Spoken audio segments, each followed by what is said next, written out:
Buenas noches, bienvenidos a Sport Alacantí. Cuando un partido de la tercera división española te cuesta lo mismo que un partido de la Bundesliga, de la primera división alemana, algo están haciendo mal los clubes de fútbol españoles. Luego se quejan, pero es que así les va. Vamos al lío. Entradas de Bundesliga para un partido de Primera Federación en este próximo Intercity Hércules. Se acaba la pesadilla de HL Alicante después de un año que ha tenido de todo.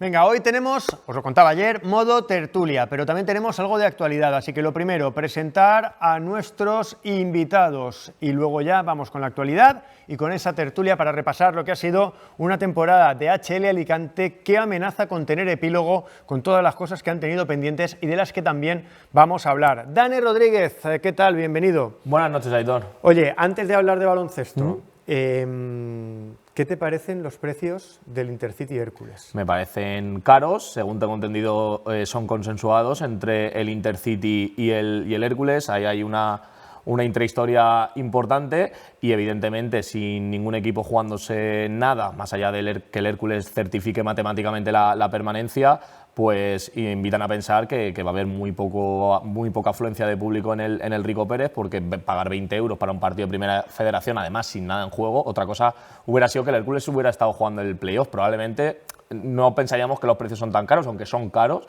objetivamente para, como decimos, un partido de la tercera categoría, ¿no?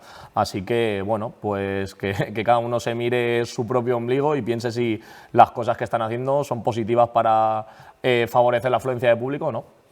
Nosotros tenemos unos maniquíes por ahí guardados, si necesitan rellenar butacas los podemos prestar por un módico precio, que aquí por lo visto todo sale muy caro. Javi Rubio, ¿qué tal? Buenas noches. ¿Qué tal? Buenas noches. Oye, a ti, antes de preguntarte por el Lucentum, te voy a preguntar por ellas, que están a un pasito de la fase de ascenso y sé que estás contento con ellas. Sí, hablabas de que se acaba la pesadilla para el HL Alicante. Afortunadamente, la competición no ha acabado para el club y todavía tienes a la Ludi y el Lucentum en competición. Defienden este domingo la ventaja de la ida ante Pozuelo, que con una victoria o perder por menos de 20 puntos le valdría para ir a esa fase de ascenso por segunda vez en 3 años, que es un gran resultado. Enseguida hablamos de HL Alicante, también repasamos al final ese partido que tienen las chicas de Aludium Lucentum. Antes, como siempre, vamos con la actualidad. Una actualidad que nos lleva, pues como os decíamos antes, al partido entre el Intercity y el Hércules. Y es que hoy han salido los precios. Entradas entre los 20 y los 40 euros. La única ventaja para el aficionado, para el abonado del Hércules, es que tiene hasta el viernes para reservar la butaca que usa normalmente cuando el Hércules juega de local. En cualquier caso, con el Hércules, al que todavía no ha certificado la permanencia, pero es una cuestión del paso de los minutos el sábado, y un equipo que ya está descendido, precios que se pagan en la Bundesliga parecen ligeramente desorbitados. Pero bueno, esta temporada ha sido lo que ha sido y esto no deja de ser un digno epílogo a lo que ya hemos visto durante los últimos 8 meses. Y antes de hablar de la temporada del HL Alicante, hablar del último partido que perdió el conjunto alicantino. Lo hizo en casa, segunda derrota consecutiva, 78-82, 2 derrotas frente a 2 equipos descendidos que han evitado que HL Alicante sea equipo de playoff, porque con Tizona Burgos tenía ganado el Básquet Average, con lo cual se hubiera metido en esas plazas, pero finalmente el equipo se descensó después de haber logrado la permanencia en un grandísimo partido frente a Movistar Estudiantes. King y Cacinas, los mejores del equipo, un equipo que acaba 13º con 13 victorias y 21 derrotas. Esto es lo que decía al final Rubén Perello. Un partido complicado de analizar porque, bueno, no ha sido fácil de gestionar este tipo de partido durante la semana y hoy viernes. Entonces, bueno, creo que en la primera parte nuestro nivel de acierto, bueno, pues nos ha permitido en momentos puntuales estar por delante, ventajas de 9, de 10, de 11, pero nuestra desconexión defensiva es lo que, sobre todo en la segunda parte, pues les ha permitido a ellos, jugando sin ningún tipo de presión, como ya hicieron el día de Palencia, al que ganaron en casa, bueno, pues estar acertado, a Maiza en GOM y, bueno, y no hemos sido capaces de de conectarnos durante el partido, ¿no? Lo comentaba Javi Rubio, enseguida lo vamos a ver. El partido, ahí lo tenemos, eran dos equipos madrileños, pero no era Movistar Estudiantes, era Pozuelo el que se enfrentaba a Ludium Lucentum. 35-55, más 20 para el partido de vuelta. Aquí es como la Champions League de fútbol, cuentan los goles a favor y los goles en contra a doble partido, con lo cual con perder de 19 les valdrá a las chicas de Pablo Portilla. Farrando y Goya Martínez las mejores en el apartado ofensivo para un equipo que fue superior en todos los parciales del partido. El domingo 18, la vuelta de este partido. La semana siguiente, si todo va como tiene que ir, las chicas viajarán a Manresa para jugar esa fase de ascenso a Liga Femenina 2.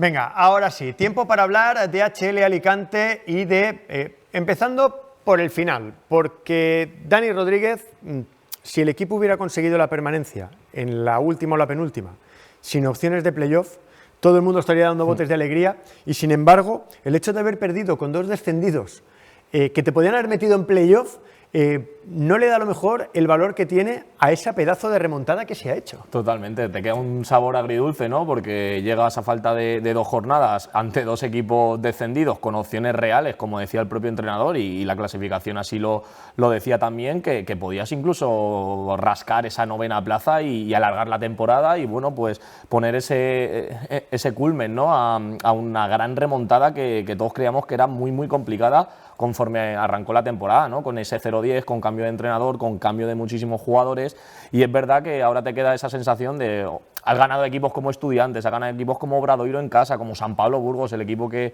ha ascendido a la Liga CB.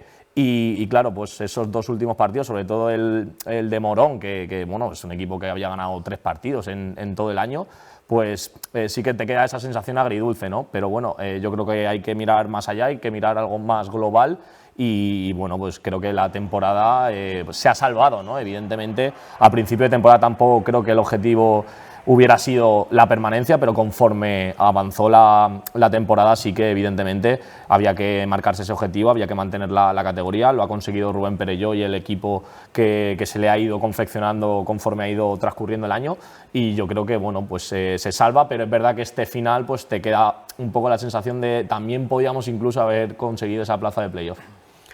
Javi Rubio, yo tengo la sensación de que cuando el equipo consigue esa permanencia con todo lo que ha sufrido, sobre todo los jugadores que han estado todo el año, hay una descensión, incluso a pesar de ir ganando por mucho en el partido frente a Morón, da la sensación de que el equipo en algún momento baja el suflé y le pasa lo que le ha pasado, que pierde 2 partidos que en teoría podía haber ganado para acabar jugando un playoff que hubiera sido una cosa auténticamente de locos. Sí, seguramente. Además, el bajón en Morón se produjo al descanso. Tú vas 15-17 arriba frente a un equipo descendido que, como ha dicho Dani, había ganado solo 3 partidos y indudablemente al final yo creo que la relajación te tiene que llegar de alguna manera.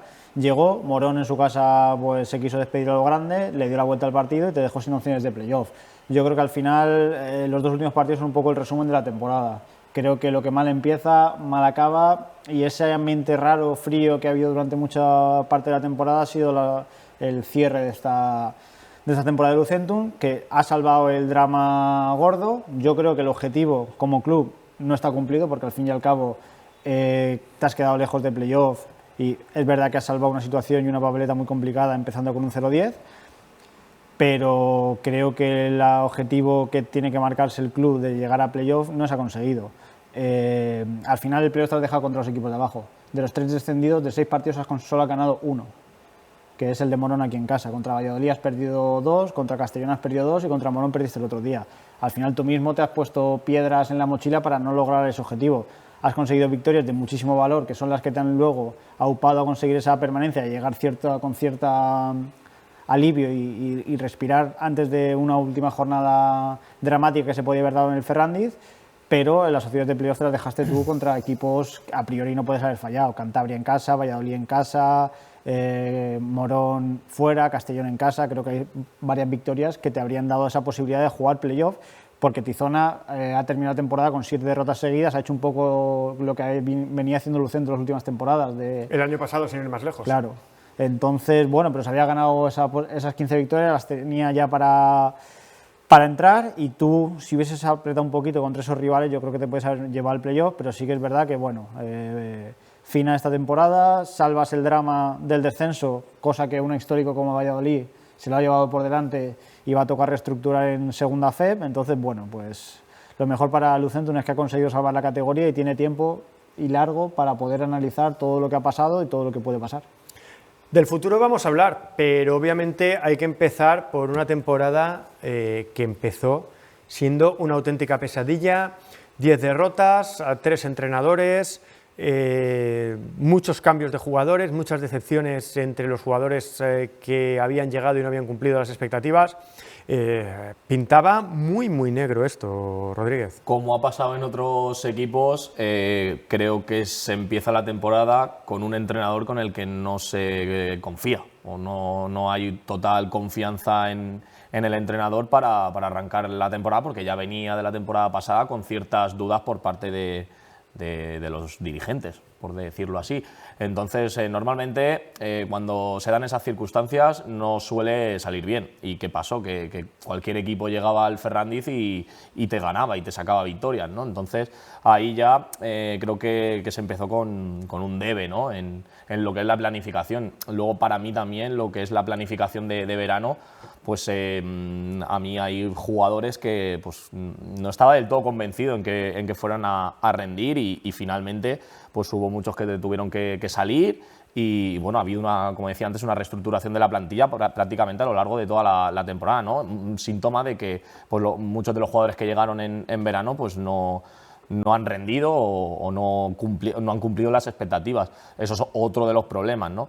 Así que, bueno, teniendo en cuenta todo esto, como decía, conseguir la permanencia y después de haber estado tantas jornadas en descenso, pues es un mérito, ¿no? Y un mérito sobre todo que ha capitalizado Rubén Perelló, ¿no? Que creo que ha sabido dar con la tecla, ha sabido también luego pues, volver a conectar con el Ferrandiz. Se han ganado, como decía también, a equipos muy importantes en casa. Es verdad que fuera de casa pues sí que el equipo lo ha podido hacer mejor, y quizás esa también ha sido la diferencia o lo que ha faltado para llegar al playoff.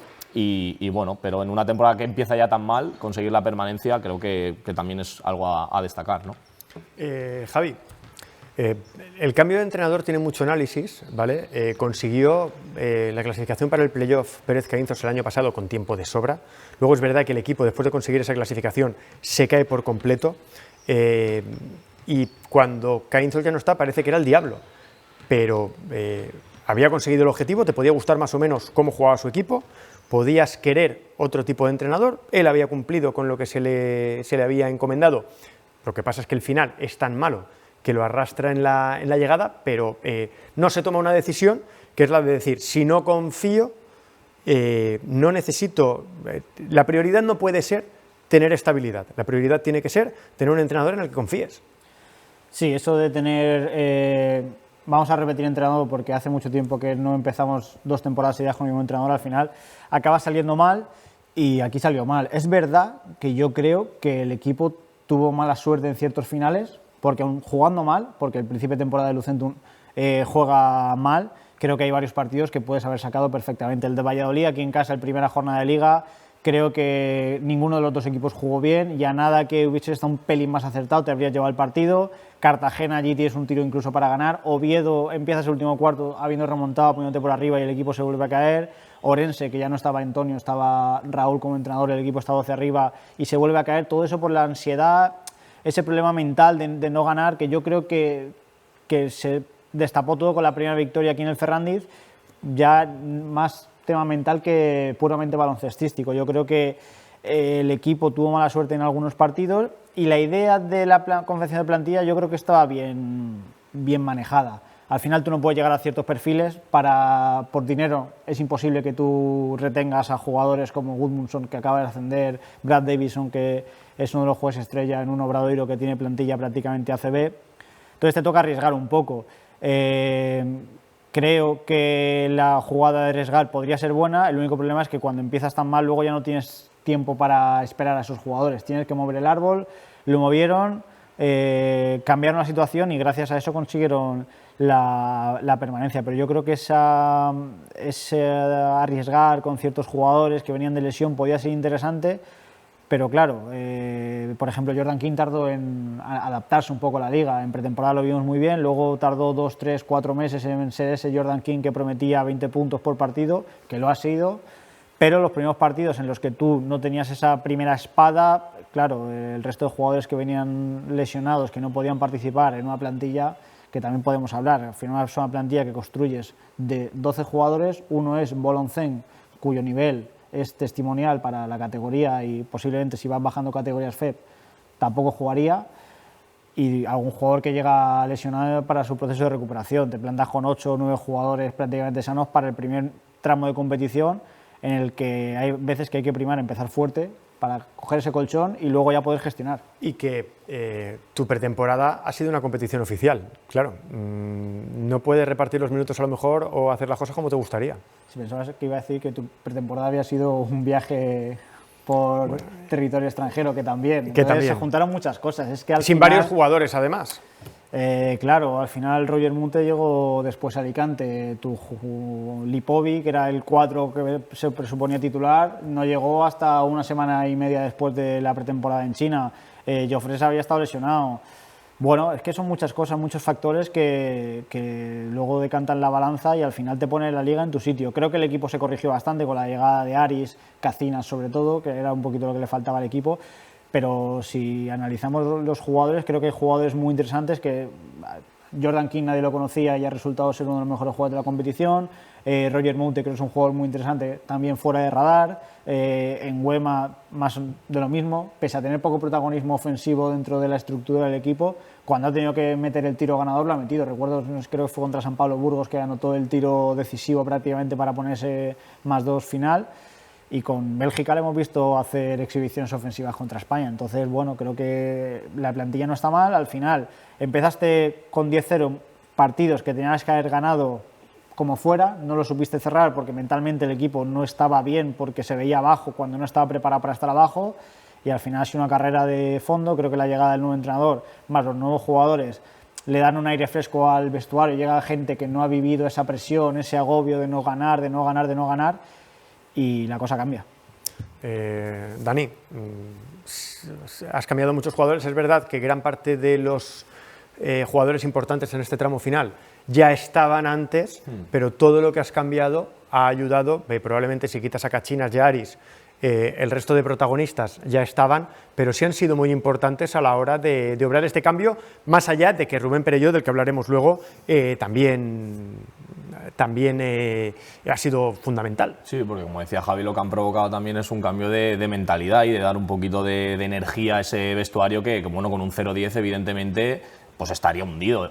Tú piensas en ese momento en el que tienes 10 derrotas, que estás en descenso, que ya se te va la permanencia a 4, a 5 victorias, ¿cómo voy a levantar esto, no? Prácticamente con el mismo grupo de jugadores. Entonces, bueno, sobre todo se trae esa experiencia de jugadores como Cacinas o Aris, que yo creo que le aportaron mucho en su momento al equipo y más allá de la llegada de Rubén Perelló, que luego pues cohesiona y une pues tanto a los que estaban como los nuevos que llegaron, y luego pues el rendimiento, por ejemplo, de Jordan King ha ido mejorando evidentemente con el proceso de adaptación durante la temporada, y algunos jugadores más, pues cuando ya empezaron a llegar esas primeras victorias ya como que se destensó todo un poquito a nivel mental también, y ya había partidos que se ganaban con mucha holgura, ¿no? Hemos visto partidos pues poco después de ese 0-10 con más de 100 puntos en el Pedro Ferrandis, que eso no se ha conseguido ni en otras temporadas con el equipo, cuando el equipo iba bien, ¿no? Entonces yo creo que lo que han conseguido tanto Perelló como ese grupo de jugadores que quedaron, sobre todo después de ese 0-10, pues como decía, tiene mucho mérito también de haber conseguido esa gran remontada. Nos quedan 5 minutos escasos. Voloncén no ha jugado los minutos que en teoría tenía que jugar, y ha sido al final un déficit a la hora de planificar la plantilla. En el club nadie ha dicho que esto no vaya a ningún sitio. El otro día se le preguntó a Rubén Perelló, dijo que a él no le constaba ningún acuerdo, pero al final obviamente deportivamente te ha lastrado. Falta por ver si económicamente toda esa apuesta que ha hecho el club se ve recompensada, simplemente. Si económicamente la apuesta del club no se ha visto recompensada, ha sido un año perdido, totalmente. Porque has gastado una plaza extracomunitaria en un jugador que no tiene nivel ni para entrenar. Creo que hay jugadores en el equipo filial y en el junior que tienen mucho más nivel que Valenciennes, y no ha jugado lo que tenía que jugar. Jugó algunos minutos en los primeros partidos en Copa España, luego desapareció prácticamente. Cuando ha habido opción de que pudiera jugar ya estos últimos partidos con la permanencia conseguida, sin riesgo para el equipo, no ha jugado nada. Y Valenciennes, equipo al que iba, equipo al que se supone que llegaba con un condicionante de jugar X minutos y poder aportar una cantidad económica a cambio de esos minutos. No sé qué tipo de acuerdo habrá aquí en Alicante con él.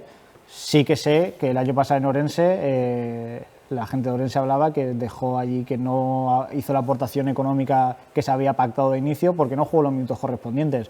Yo no sé si aquí ha jugado o no. Lo que está claro es que lo que hablábamos al principio de esos minutos de principio de partido de liga, que no había jugadores que asumieran responsabilidad. Jordan King se ha tardado en adaptar. Quizás a plaza extracomunitario podías haber hecho una apuesta en un jugador rookie como Jordan King, que mientras adapta puedes gastar esa pieza extracomunitaria en un jugador más contrastado, en la categoría, que sepas lo que te va a dar sí o sí y no tengas que depender de la inspiración divina de Kevin Larsen o de algún jugador suelto. Pero veremos cómo se soluciona este tema, porque ha pasado más con pena que con gloria por Alicante. Dani, rápidamente, que quiero tocar otro tema. A mí es que me parece un error condicionar tu plantilla por un jugador que te puede aportar cierta financiación económica, porque no creo que esa sea la manera de que un club genere ingresos. Es que yo creo que hay otras formas, habrá patrocinios, habrá otro tipo de financiación sin condicionar a tu propia plantilla, como decía Javi. Es una plaza de extracomunitario, estamos hablando, un equipo que quiere pelear por ciertos objetivos deportivos. Ya estamos hablando de la segunda categoría del baloncesto español, con objetivos de un playoff para ascender a Liga CB. Yo creo que eso no... Un club serio me parece que no puede permitir ese tipo de pactos, ese tipo de financiación, condicionando, como digo, la plantilla. Si fuera de cualquier otra manera, me parecería positivo, me parecería bien, pero nunca condicionando la plantilla, nunca. Hay otro tema al respecto, y es las informaciones que aparecían en torno a una posible ruptura de relación entre Intercity y HL Alicante, o en este caso Fundación Lucentum.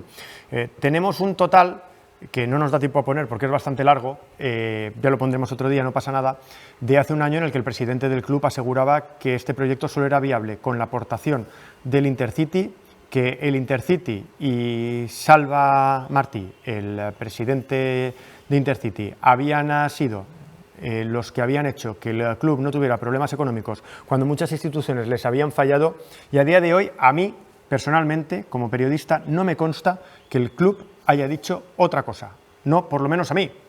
Estamos abiertos a que si el club ha cambiado de opinión, aunque ha dicho 3 años seguido esto, o este año no se ha cumplido lo que los otros 3 años sí, o lo que antes era ahora ya no es, lo pueden explicar aquí tranquilamente. Ojalá pudiéramos meter el corte, pero si vuelve a haber tertulia de baloncesto, no os preocupéis, que lo haremos. Para terminar, porque nos quedan 50 segundos, ¿creéis que va a seguir Perelló y que va a seguir Asier Alonso?